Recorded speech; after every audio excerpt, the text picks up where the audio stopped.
There are hours in history when sleep was no longer rest but accusation. In the waning years of Queen Victoria's reign, amidst the candlelight corridors of fog-choked London, there existed a quiet paranoia that few dared record.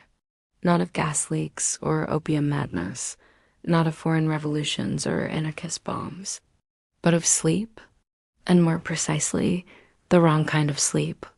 This is the story of the Hour Law, a forgotten chapter deliberately erased, in which those who slept between 2 o'clock and 3 o'clock a.m. without visible exhaustion could be reported, arrested, and at worst charged with witchcraft. It sounds absurd now, a relic of fevered superstition. But to understand how a society could punish the act of unconsciousness, we must descend into the rotting organs of a city already choking on its own shadow.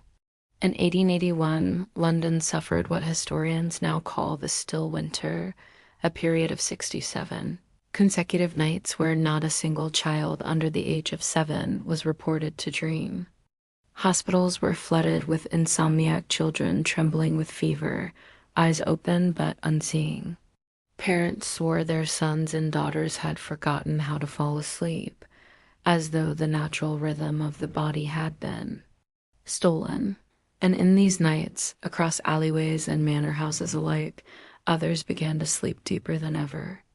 Men and women who previously suffered night terrors now rested like corpses. A butcher in Hackney who once screamed nightly of fire awoke refreshed for the first time in years, only to find that both his dogs had died in their sleep. This contrast of sleepless children and peacefully unconscious adults was soon labeled unnatural. The newspapers gave it a name, the dream inversion. The church called it something else, a sign. On the 23rd of January, 1882, Father Malcolm Prine gave a sermon to over 4,000 faithful at St. Elizabeth's Cathedral. He read from no scripture. He did not speak of salvation. He spoke of the witching hour, an old folk tale revived by new terror, and told his audience, when the innocent are denied rest, it is because the wicked have taken it. Sleep is a resource, like food, like blood, and those who hoard it must be named. Within a week, Parliament passed what would officially be called the Temporal Regulation Act, but what Londoners would forever call the Hour Law. Its mandate was simple.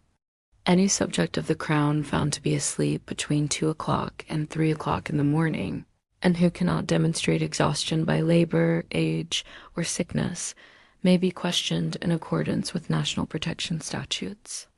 But what began as policy quickly became punishment.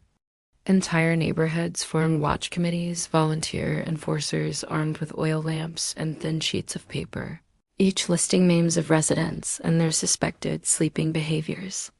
They marked windows lit late. They noted who yawned too early, who looked too rested, who blinked too slowly. And at the center of it all was the Ministry of Nocturnal Affairs, a shadowy offshoot of Scotland Yard, whose agents were trained not in criminology but in dream interpretation, candlesoot analysis, and nocturnal breath cadence. It sounds unreal, doesn't it?